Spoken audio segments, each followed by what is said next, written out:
Bismillahirrahmanirrahim. Assalamualaikum warahmatullahi wabarakatuh. Innal hamdalillah nahmaduhu wa nasta'inuhu wa nastaghfiruh wa natubu ilaihi wa na'udzu billahi min shururi anfusina wa min sayyiati a'malina. May yahdihillahu fahuwal muhtadi wa may yudlil falan tajida lahu waliyyan mursyida. Asyhadu an la ilaha illallah iqraran bihi wa tauhidan wa asyhadu anna Muhammadan abduhu wa rasuluh. Allahumma salli wa sallim wa barik ala rasulina Muhammadin wa ala alihi wa sahbihi wa man tabi'ahum bi ihsanin ila yaumiddin. Amma ba'du.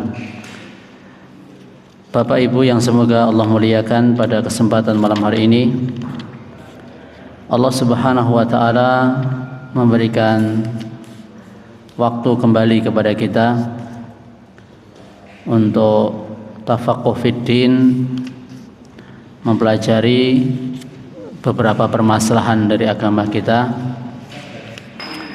di mana Rasulullah sallallahu alaihi wasallam telah memberikan janji, may yuridillahu bihi khairan yufaqqihhu fiddin. Barang siapa yang Allah menghendaki kebaikan padanya, Allah fahamkan dia dalam urusan agama. Kepahaman kita terhadap urusan agama ini juga menentukan kebaikan yang akan kita peroleh. Semakin paham terhadap urusan agama, insya Allah semakin banyak kebaikan yang Allah berikan kepada kita. Dan perlu dicatat, perlu diingat, kebaikan itu tidak mesti wujudnya harta benda duniawi, tapi kebaikan itu meliputi kebaikan dunia, kebaikan akhirat. Kaum muslimin muslimat, Bapak Ibu rahimani wa rahimakumullah, kita juga senantiasa menyampaikan salawat salam kita kepada Nabi sallallahu alaihi wasallam setiap waktu, setiap saat. Bahkan ini merupakan wirid rutin yang kita baca di waktu pagi, di waktu sore. Kita baca salawat 10 kali. Waktu pagi 10 kali, waktu sore juga 10 kali. Semoga dengan kita memperbanyak salawat dan salam kepada Nabi, kita kelak mendapatkan syafaat beliau sallallahu alaihi wasallam. Bapak Ibu rahimani wa rahimakumullah, pada kesempatan malam hari ini kita akan melanjutkan kajian kitab Riyadhus Shalihin, kalau tidak salah sampai bab taqwa. Dan kayaknya kita baru selesai baca ayat-ayatnya aja. Kita belum baca hadis. Jenengan nyatet mboten? Ayatnya sudah selesai toh? Hadisnya belum? Ya. Kita baca hadis yang pertama dalam bab taqwa dari Abu Hurairah radhiyallahu taala anhu. Beliau berkata, qila ya Rasulullah, man akramun nas. Ada yang bertanya, ya Rasulullah, siapa sih orang yang paling mulia itu? Jawab beliau, atqahum, yang paling takwa. Di antara mereka yang paling takwa itu yang paling mulia. Faqalu laisa an hadza nas'aluk. Mereka menimpali, bukan tentang ini maksud kami bertanya kepada Anda. Beliau menyampaikan, fa Yusuf Nabiullah, ibnu Nabiyillah, ibnu Nabiyillah, ibnu Khalilillah. Nabi Yusuf, beliau itu seorang nabi, putra seorang nabi, putra seorang nabi, putra Khalilullah Ibrahim alaihi salatu wassalam. Jadi Yusuf bin Yaqub bin Ishaq, Yusuf bin Yaqub bin Ishaq bin Ibrahim. Pas nggih? Terus bapake, mbae, buyute, bapake, mbae, buyute. Niku nabi. Berarti kan nasabe tinggi mboten niki. Ya, tinggi niki. Jarang enten tiyang nasabe bapake, mbae, buyute niku nabi. Kok solehe sok kathah ya. Tapi niki nabi lho, Pak. Bahkan rasul. Utusannya Allah Subhanahu wa taala, bahkan mbah buyute niku Khalilullah, tiyang sing paling dikasih Allah Subhanahu wa taala. Apa iki sing dimaksud? Terus Nabi sallallahu alaihi wasallam anggenipun jawab pertanyaan ini pun para sahabat. Kok basa Jawa iki? Ya. Nabi sallallahu alaihi wasallam ketika menjawab pertanyaan para sahabat tentang orang yang paling mulia, ketika dijawab yang paling takwa, bukan itu yang dimaksudkan. Oh, kalau begitu tentang nasab Yusuf bin Yakub bin Ishaq bin Ibrahim. Oh, bukan itu. Laisa an hadza nas'aluk. Bukan itu yang kita maksudkan. Fa an ma'adinil Arab tas'aluni, tentang silsilah keturunan Arab yang kamu tanya kepada saya. Khiyaruhum fil jahiliyah, khiyaruhum fil Islam. Orang-orang pilihan di masa jahiliyah itu juga pilihan di masa Islam. Idza faquhu, bila mereka paham.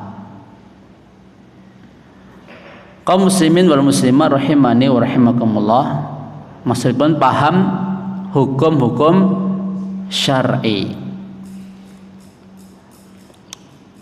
Apa yang disampaikan dalam hadis ini mengingatkan kepada kita, pertama, inna akramakum indallahi atqakum. Sesungguhnya orang yang paling mulia di antara kamu di sisi Allah itu yang paling bertakwa. Allah Subhanahu wa ta'ala la yanzuru ilan nas min haitsun nasab. Allah Subhanahu wa ta'ala tidak memandang manusia dari sisi nasab. Walaupun nasabnya tinggi, tapi kalau tidak bertakwa, ya bukan orang yang mulia itu. Wala min haitsul hasab, wala min haitsul mal, wala min haitsul jamal. Allah tidak memandang kepada harkat martabat, harta, paras, apakah cantik ataukah tampan. Wa inna ma yanzuru ilal a'mal, tapi yang dilihat Allah itu amalnya.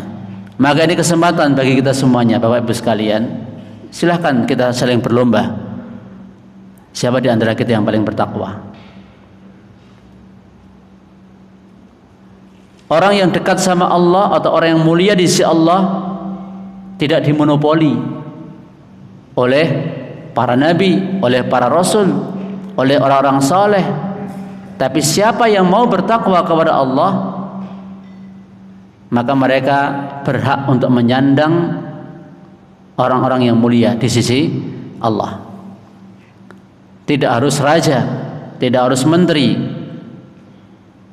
Tapi kalau mereka semakin bertakwa kepada Allah Subhanahu wa ta'ala, itu berarti kebaikan di atas kebaikan yang Allah berikan kepada mereka. Sebagaimana Nabi Sulaiman alaihi salatu wassalam, beliau seorang raja, seorang nabi, putra seorang nabi. Maka kebaikan demi kebaikan yang Allah berikan kepada siapa yang dia kehendaki. Maka dari itu kita berupaya sesuai dengan bab takwa ini merealisasikan ketakwaan kepada Allah Subhanahu wa ta'ala dengan memperbanyak melaksanakan perintah-perintah Allah dan menjauhi larangan-larangan Allah Subhanahu wa ta'ala. Terus faedah lain yang bisa kita ambil dari hadis ini,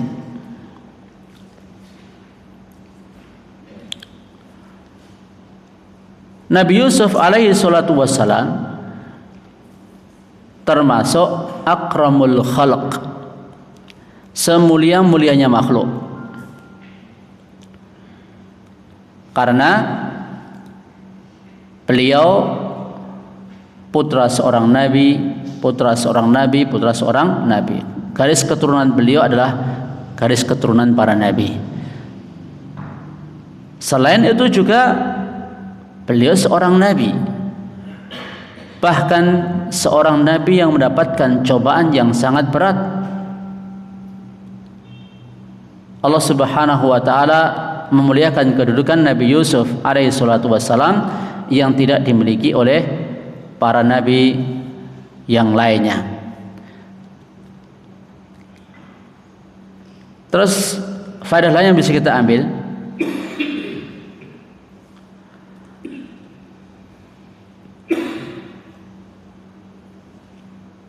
orang kalau pengen mulia secara nasab memang sudah mulia, tapi kalau mereka tidak faham terhadap agama, mereka bukan orang yang mulia. Makanya Nabi memberikan syarat garis keturunan atau secara nasab orang-orang Arab itu, meskipun mereka dari Bani Hashim. Kita sama-sama ketahui Bani Hashim adalah kabilah pilihan dari suku Quraisy. Kalau Bani Hashim atau anak keturunan Bani Hashim ini mereka tidak faham terhadap agama, maka mereka juga bukan orang yang mulia di sisi Allah Subhanahu wa ta'ala. Mereka tidak mempelajari agama Allah, mereka tidak faqih terhadap agama Allah, maka mereka bukanlah orang yang mulia di sisi Allah dan bukan orang-orang pilihan di antara para makhluk. Kita tengok Abu Lahab. Bukankah Abu Lahab ini juga garis keturunannya dari Bani Hashim? Tapi ketika dia tidak mau faham terhadap agama, tidak mau belajar agama, bahkan tidak mau masuk Islam, Allah Subhanahu wa ta'ala rendahkan kedudukan Abu Lahab ini. Terus faedah lain yang bisa kita ambil, manusia memang dengan kemuliaan nasab itu dia bisa saja mulia. Jadi semata-mata nasab yang tinggi itu tidak menjamin orang itu mulia. Maka jangan merasa bangga mengaku keturunan Rasulullah sallallahu alaihi wasallam. Mungkin lebih dari 100-an marga keturunan Nabi sallallahu alaihi wasallam. Wallahu alam, Allah yang lebih tahu. Tapi kalau mereka tidak mau memahami agama dengan benar, maka mereka bukanlah orang-orang pilihan. Meskipun secara nasab mereka tinggi. Allah Ta'ala a'lam bisawab. Jadi kesimpulannya, fa idza kunta turidu an takuna kariman 'indallah, kalau Anda ingin menjadi seorang yang mulia di sisi Allah, wa dza manzilatin 'indahu, dan punya kedudukan di sisi Allah, fa 'alaika bittaqwa, maka hendaknya Anda bertakwa. Kullama kana al-insanu lillahi atqa kana 'indahu akram. Setiap kali manusia itu bertakwa kepada Allah. Semakin takwa, ya semakin mulia. Resep untuk jadi orang yang paling dimuliakan oleh Allah adalah harusnya paling takwa. Apakah ustadz itu sudah menjamin harus paling takwa? Tidak. Ya, gelar ustadz, gelar kiai, gelar habib, gelar apa itu nggak menjamin mereka itu paling takwa. Ya, sebagaimana ketika Abdullah ibnu Abbas menafsirkan innama yakhsyallaha min ibadil ulama, orang yang paling sesungguhnya hanyalah para ulama yang takut kepada Allah Subhanahu wa taala. Ibnu Abbas menafsirkan mereka adalah orang-orang yang mengetahui annallaha ala kulli syai'in qadir, bahwa Allah Maha Kuasa atas segala sesuatu. Tayyib, hadis yang kedua. Dari Abu Sa'id Al-Khudri dari Nabi sallallahu alaihi wasallam, beliau bersabda, "Innad dunya hulwatun khadirah." Sesungguhnya dunia ini manis lagi hijau.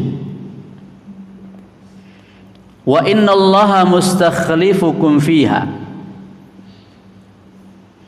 Dan sesungguhnya Allah Subhanahu wa taala mendatangkan khalifah, menjadikan kalian khalifah di dunia ini. Maksudnya kalian itu pengganti orang yang sebelum kita telah wafat, ganti oleh kita. Nanti kita akan diganti oleh generasi kita setelah kita, dan begitu seterusnya, yang akan memakmurkan bumi ini. Khalifah yang akan memakmurkan bumi ini. Fayanzuru kaifa ta'malun, fayanzuru kaifa ta'malun, maka hendaklah ia melihat apa atau bagaimana kalian kerjakan. Maka Allah akan melihat bagaimana kalian berbuat. Fattaqud dunya, maka takutlah kalian terhadap dunia. Wattaqun nisa, dan takutlah kalian kepada wanita. Fa inna awwala fitnati Bani Israil kanat fin nisa, sebab pertama kali fitnah Bani Israel ada pada wanita. Masya Allah. Hadis ini Bapak Ibu sekalian disampaikan oleh Imam Nawawi karena di dalam hadis ini terdapat perintah untuk bertakwa. Setelah apa? Beliau menyebutkan keadaan dunia. Dunia, ya tempat yang kita tempati ini dunia. Manusia melalui beberapa tahapan dalam kehidupannya di alam dunia ini. Dalam kehidupannya manusia melalui beberapa tahapan. Pertama di alam kandungan, kemudian dunia, alam barzakh, kemudian alam akhirat, ya, surga atau neraka. Ketika kita di alam kandungan,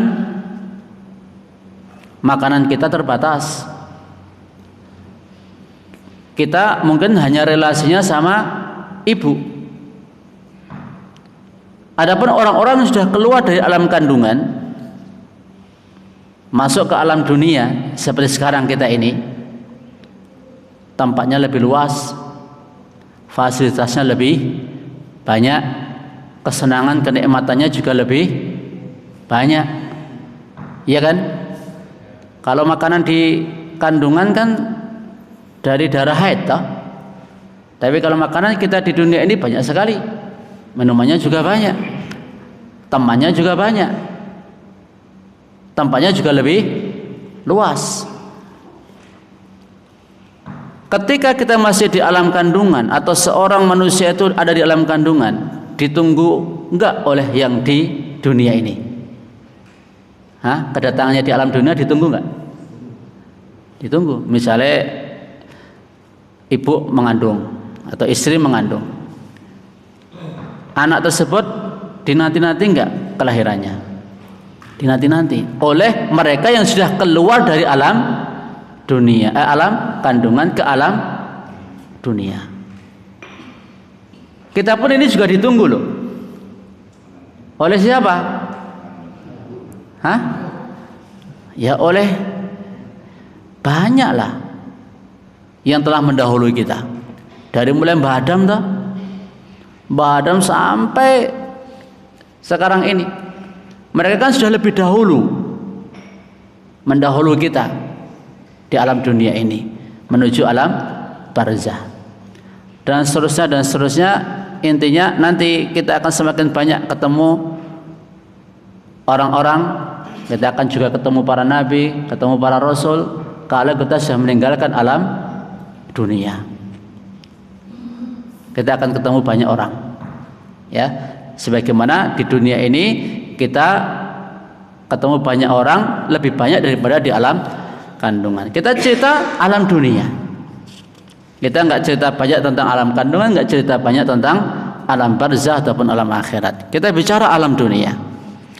Secara singkat Nabi Shallallahu Alaihi Wasallam sampaikan, Inna dunya hulwatun khadirah.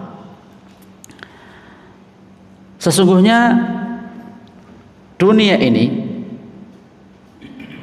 Nabi Shallallahu Alaihi Wasallam sampaikan, adalah manis hijau. Manis rasanya, hijau di sawang. Sesuatu itu kalau hijau manis, mata bagaimana? Golei, ya. Terus jiwa pun mencari-cari. Kalau mata mencari, jiwa pun juga mencari, kira-kira akan dapatkan enggak? Ya akan dapatkan. Ya. Kalau kita tengok permisalan, kok Rasulullah memisalkan dunia ini suatu yang manis hijau. Ya, husnuha kal fakihah. Bagusnya dunia ini seperti buah. Al khadra, ya, yang hijau, yang manis, ya. Terus kalau jenengan lihat buah, lambat laun warnanya apa? Terus berubah. Tadinya ketok mengkilap gitu ya. Buah itu awalnya ya hijau, terus merah, kemudian akhirnya busuk. Akhirnya apa? Hilang. Kan begitu. Nah. Maka banyak orang yang orientasinya ataupun obsesinya itu adalah semata duniawi. Ya. Maka di antara doa Nabi SAW, wala taj'alid dunya akbara hammina wa mablagha ilmina. Ya Allah, jangan kau jadikan dunia ini sebagai akbara hammina. Itu sebesar-besarnya keinginan kita, obsesi kita, dan puncak dari ilmu kita. Jangan kita merasa tinggi kalau sudah mampu menggapai ilmu dunia, sudah bergelar profesor, doktor. Jangan merasa tinggi dengan itu. Jangan jadikan dunia sebagai polnya gitu loh. Polnya tujuan, cita-cita dan angan-angan kita. Terus Nabi Shallallahu Alaihi Wasallam menjelaskan, Allah Subhanahu Wa Taala menjadikan kita ini khalifah di bumi, ya, menjadikan kita itu khalifah di bumi. Apakah kita itu melaksanakan ketaatan kepada Allah ataukah tidak? Dulu sudah pernah kita sampaikan ya, permisalannya Ibnu Qayyim Al-Jauzi memisahkan dunia itu seperti apa, ya, kisah seorang raja yang membangun istana yang sangat mewah, sangat indah, kemudian dia mengutus utusan, juga menempatkan dayang-dayang supaya membantu rakyat ketika mereka menuju ke istana yang diundang oleh raja tersebut. Ya, masih ingat ya ceritanya itu? Jadi raja membuat istana yang mewah, mengutus utusan untuk sampaikan kepada rakyatnya, oh ini raja membangun istana yang sangat mewah, sangat indah untuk rakyatnya yang mau masuk ke sana, mau tinggal di sana, ya, diwarak-warake oleh utusan tersebut. Terus di perjalanan untuk menuju ke istana itu ditempatkan dayang-dayang yang cantik, yang bertugas untuk memberi perbekalan rakyat yang lewat hendak menuju ke istana. Raja berpesan kepada wanita-wanita cantik tersebut, kalau mereka datang kepada kalian, menemui kalian, meminta bekal, sekedar meminta bekal, beri mereka bekal. Terus setelah itu melanjutkan perjalanan. Tapi kalau mereka datang kepada kalian, tidak hanya malah lupa untuk meminta bekal kepada kamu, tapi malah tertarik sama kamu, ya toh? Ketemu wanita cantik, tertarik sama kamu, maka racunlah dia, ya, racunlah dia, jadikan dia budakmu, ya, jadikan dia tunduk kepadamu. Itu permisalannya sangat mengena, enggak? Ya, Allah Subhanahu wa taala telah membuat surga untuk manusia. Allah mengirim rasul, nabi rasul dalam jumlah yang banyak. Allah siapkan jalan dari mulai jalan kita kan alam kandungan, terus dunia, terus alam kubur, terus akhirat. Ketika dunia ini kan permisalan dayang-dayang tadi, permisalan wanita-wanita cantik itu tadi, yang sebenarnya ketika kita lewat dunia ini, lewat wanita cantik dayang tadi, itu hanya minta bekal, nyari bekal di situ untuk melanjutkan perjalanan. Tapi kalau malah tertarik dengan dunia, terus kemudian malah mabuk kepayang dengan dunia, ya, jatuh hati dengan dunia, dunia dimasukkan ke dalam hatinya, lupa dengan istana yang sudah disiapkan, yang kalau dia mau melanjutkan perjalanan ke arah sana ya kan sampai ke istana tersebut, yaitu surga. Maka ya jangan menyalahkan kecuali kepada diri sendiri. Kalau sampai manusia terpedaya dengan kehidupan dunia, saiki janjane sapa ta Pak sing ora seneng donya? Hah? Kabeh ya seneng ta janjane? Terus janjane iki sing dimaksud itu seperti apa sih? Ya. Apakah kita wis gen rasa duwe apa-apa? Atau ya di Riyadhus Shalihin sebenarnya di Arba'in Nawawiyah sudah ada itu, izzat fid dunya yuhibbakallah. Zuhudlah kamu terhadap dunia, Allah pasti mencintaimu. Alias apa? Kita hidup di alam dunia ini, segala sesuatu perkataan, perbuatan dan amaliyah kita ini kita mikirnya ini nanti manfaat enggak untuk akhirat kita. Ya. Kalau sekiranya itu manfaat, silahkan. Kalau itu tidak manfaat, ya jangan dikerjakan. Itulah zuhud. Tarku ma la yanfa'u fil akhirah. Meninggalkan apa yang tidak manfaat untuk akhirat. Padahal kalau Anda kaya, dengan harta itu Anda gunakan untuk mencari kemanfaatan di akhirat nanti, itu zuhud namanya. Ya, itu zuhud. Silakan gunakan kekayaan Anda, silakan gunakan kemampuan Anda, silakan gunakan kepintaran Anda, silakan gunakan potensi apa yang Allah berikan kepada Anda untuk mencari akhirat. Itu zuhud. Itu zuhud. Terus Nabi sallallahu alaihi wasallam sampaikan fattaqud dunya. Takutlah kalian terhadap dunia. Ya. Dengan melaksanakan perintah Allah dan menjauhi larangan Allah. Dan jangan terpedaya kelezatan dunia dan ijonya dunia. Fala taghurrannakumul hayatud dunya.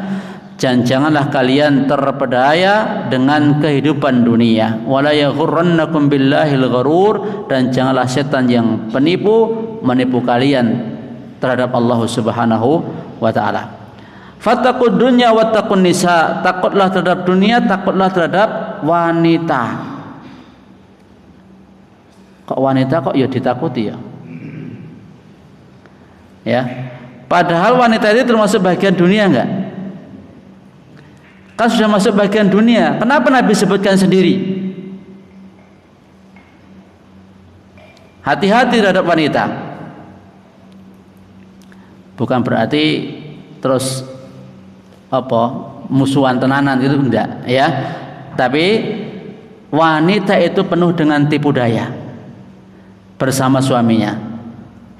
Ya. Termasuk juga berhati-hati dari fitnahnya kaum wanita. Fa inna awwala fitnati bani Israil kanat fin nisa. Karena fitnah pertama Bani Israel itu terjadi pada wanita. Maksudnya tentang wanita. Allah Subhanahu wa taala juga ingatkan, ya ayyuhallazina amanu inna min azwajikum wa auladikum aduwwan lakum fahdaruhum. Wahai orang yang beriman, sesungguhnya di antara istri-istri kamu dan anak-anak kamu adalah musuh bagi kamu, hati-hatilah terhadap mereka. Bapak Ibu sekalian rahimani wa rahimakumullah, wa azani Allah wa iyyakum. Ini bukan berarti ibu-ibu terus merasa wah aku tadi musuh tenan ini. Ya, bukan seperti itu maksudnya. Ini mengingatkan kepada kita semua bahwa bagaimanapun apa yang disampaikan Allah dan Rasul itu pasti benar. Dan seringkali seorang lelaki terhalang untuk melaksanakan ibadah itu karena wanita.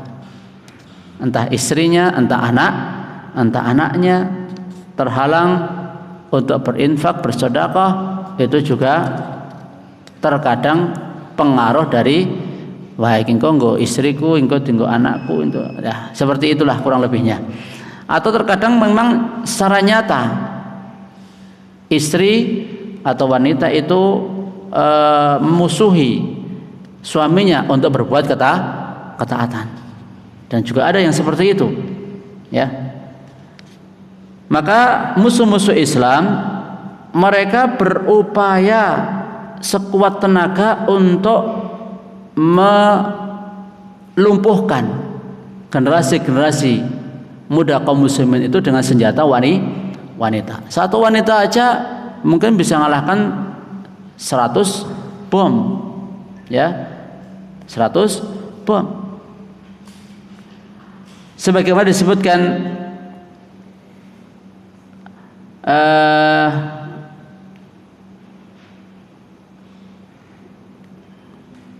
banyak orang-orang yang menyuarakan emansipasi wanita, ya, mereka menginginkan supaya kaum wanita itu disetarakan dengan kaum laki-laki, ya, dalam banyak hal, bahkan semua itu harus sama.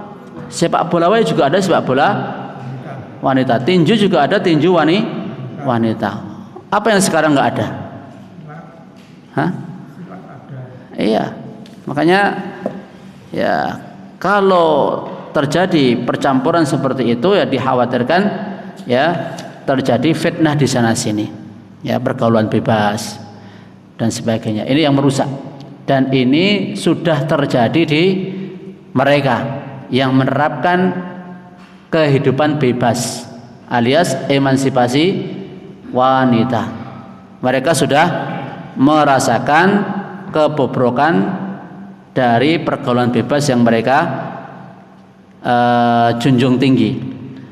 Bahkan ketika lahir anak, ketika dites DNA-nya, wah, ini untuk anak kandung asli suami itu susah dicari, ya, ternyata banyak terjadi perselingkuhan. Anak yang lahir itu bukan dari suamisahnya, tapi dari lelaki yang lain. Itu banyak terjadi. Ya dan billah, ya, jangan sampai kita mengikuti jejak mereka yang buruk seperti itu. Terus selanjutnya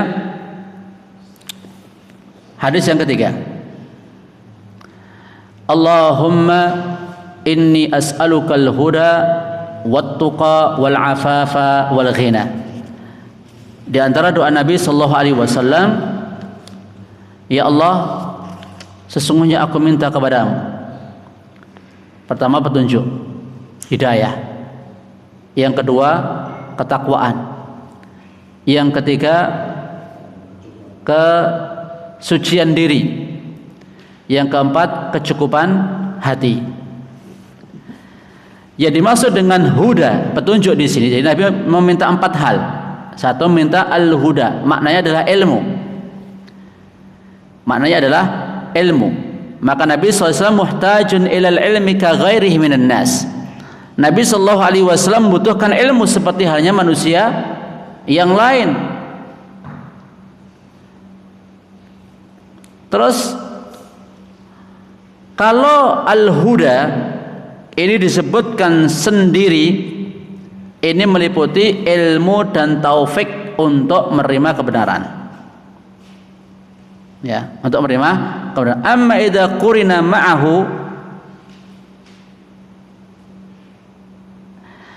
kalau seandainya digabungkan dengannya ma yadullu ala taufik lil haq fa inna yufassaru bi makna al ilm, ya. Kalau seandainya digabungkan, ya, al-huda dan at-tuqa, maka al-huda di sini adalah ilmu, ya, ilmu. Selanjutnya at-tuqa adalah takwa.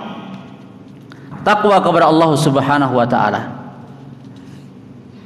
Sudah kita sampaikan berkali-kali, makna takwa ini melaksanakan perintah Allah dan menjauhi larangan-larangannya. Al-afaf yaitu iffah, penjagaan diri dari setiap apa yang Allah haramkan kepadanya. Terus al-ghina yang dimaksud adalah kecukupan, tidak membutuhkan makhluk, tidak merasa fakir kepada makhluk, tapi kita kecukupan hati kita hanya kepada Allah Subhanahu wa ta'ala, ya. Maka dari itu, dari hadis ini hendaknya kita mencontoh Nabi kita Muhammad sallallahu alaihi wasallam, meskipun beliau orang yang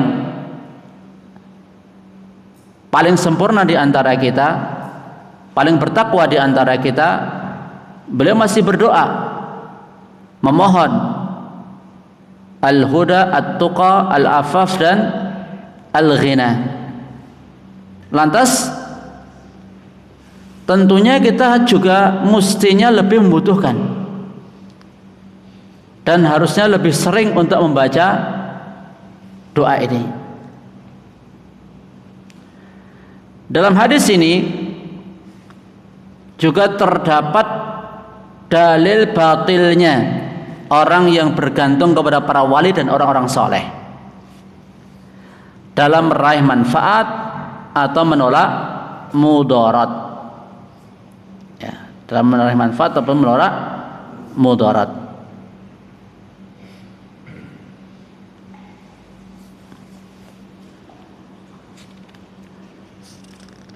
Karena apa? Karena Nabi Shallallahu Alaihi Wasallam minta 4 hal ini kepada Allah.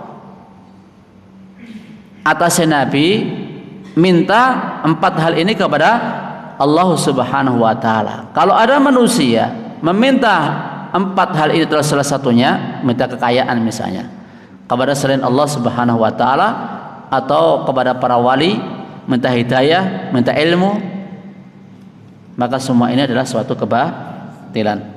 Wallahu ta'ala alam bisawab. Terus masih ada 1 atau 2 hadis, ya, kita rampungkan sekalian. Man halafa ala yamin thumma ra'at qalillahi minha falyati taqwa. Barang siapa bersumpah atas suatu sumpah kemudian ia melihat yang lebih baik dari apa yang dia sudah sumpahkan tadi, maka hendaklah ia kerjakan yang lebih baik tersebut. Jadi seseorang misalnya bersumpah, ya, bersumpah, wallah la ukallimu fulan, demi Allah aku tidak akan mengajak bicara si fulan, padahal dia seorang muslim. Maka yang lebih baik apa? Yang lebih takwa apa? Ya, ngajak bicara. Karena menjauhi seorang muslim, tidak mengajak bicara seorang muslim itu haram. Siapa yang bersumpah aku tidak akan mengajak bicara si fulan, hendaklah dia bayar kafarah sumpahnya.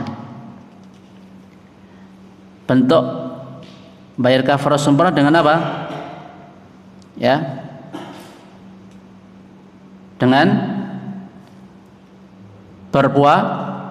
berpuasa atau memberi makan. Allah Subhanahu wa taala mengatakan la yu'akhidukumullahu billaghwi fi aimanikum. Allah tidak akan menghukum kamu disebabkan sumpah yang kamu ucapkan tidak serius, tidak sungguh-sungguh. Walakin yu'akhidukum bima aqadtumul aiman, tapi Allah akan menghukum kamu disebabkan sumpah yang kamu niatkan, yang kamu tekankan. Fakaffaratuhu, maka kafarah sumpah kamu itu it'amu 'asharati masakin min awsati ma tut'imuna ahlikum. Kamu beri makan 10 orang miskin dari makanan yang biasa kamu makan untukmu dan keluargamu.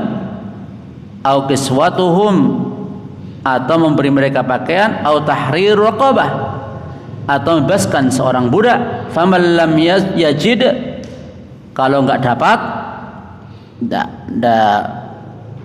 memberi makan 10, ya, memberi pakaian atau membebaskan budak, maka fasyamu thalathati ayyam, hendaklah berpuasa 3 hari. Dzalika kafaratu aimanikum idza halaftum, itu adalah kafarah sumpahmu bila kamu bersumpah. Ya. Terus kalau ada orang yang bersumpah lagi, demi Allah aku enggak akan mengunjungi kerabatku karena dia sudah menyakiti hatiku, padahal menziarahi kerabat adalah silaturahim, memutus silaturahim adalah perbuatan dosa. Maka yang paling takwa yaitu apa? Ya, sambung silaturahim. Ya. Terus dibayar kafarah sumpahnya tersebut. Terus hadis yang terakhir dari bab takwa ini ya, bahwa dari Abu Umamah Sudai ibni Ajlan al-Bahili, ia berkata, aku mendengar Rasulullah SAW berkhutbah pada waktu haji wada. Ittaqullah, bertakwalah kalian kepada Allah. Wasallu khamsakum, salatlah 5 waktu. Wasumu syahrakum, puasalah di bulan Ramadan. Wa addu zakat amwalikum, tunaikan zakat harta kalian. Wa ati'u umarakum, taatilah pemimpin-pemimpin kalian. Tadkhulu jannata rabbikum, niscaya kalian akan masuk surga Rabb kalian. Bapak Ibu sekalian rahimanallah wa iyyakum, hadis ini menjelaskan kepada kita semua Nabi sallallahu alaihi wasallam berkhutbah. Khutbahnya Nabi terkadang khutbah rutin seperti khutbah Jumat, ada khutbah yang kolomongso sekali waktu ketika ada momen-momen tertentu. Semisal Nabi sallallahu alaihi wasallam ketika ada suatu keperluan, ya, misalnya keluarga Barirah, ia adalah seorang budak yang dibeli oleh Aisyah dan keluarganya mempersyaratkan walaknya adalah untuk mereka, tapi Aisyah tidak mau terima. Maka Aisyah mengabarkan kepada Nabi sallallahu alaihi wasallam peristiwa itu, dan beliau sampaikan, khudhiha, ambillah dia. Dan persyaratkan untuk mereka al-wala. Al-wala uliman a'taqa. Wala itu bagi orang yang membebaskan budak.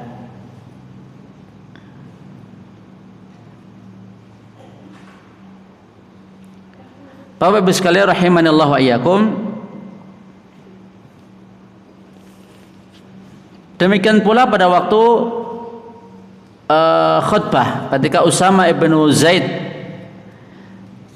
ia ingin memberi syafaat seorang wanita Makhzumiyah yang mencuri.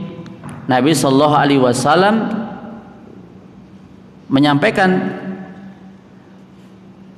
atashfa'i fi haddin min hududillah, apakah kamu akan berikan syafaat dalam suatu ketetapan dari ketetapan-ketetapan Allah Subhanahu wa taala? Kemudian Nabi sallallahu alaihi wasallam berkhutbah, bi anna alladhi ahlaka man kana qabluna, sesungguhnya yang membinasakan umat sebelum kita adalah bila yang mencuri itu orang mulia, mereka biarkan. Wa idza sariqa fihimul wadi, kalau yang mencuri itu orang rendahan, mereka tegakkan had, hukuman. Itu sebab binasanya orang-orang sebelum kita. Nah, kalau di zaman kita terjadi seperti itu, ya itu yang akan menyebabkan umat itu dibinasakan oleh Allah Subhanahu wa taala. Jadi dalam hadis ini Nabi sallallahu alaihi wasallam sampaikan beberapa hal. Satu, bertakwa kepada Allah. 2, salat 5 waktu, puasa Ramadan, bayar zakat, taat ulil amri, kamu akan masuk surga Rabb kamu insyaallah taala. Ya, tidak perlu kita syarah panjang lebar. Ini yang bisa kita sampaikan berkaitan dengan bab takwa. Mudah-mudahan menambah iman dan takwa kita kepada Allah Subhanahu wa taala. Jikalau ada benar, semata datang dari Allah Subhanahu wa taala. Kalau ada salah keliru dari saya sendiri, wallahu a'lam bishawab.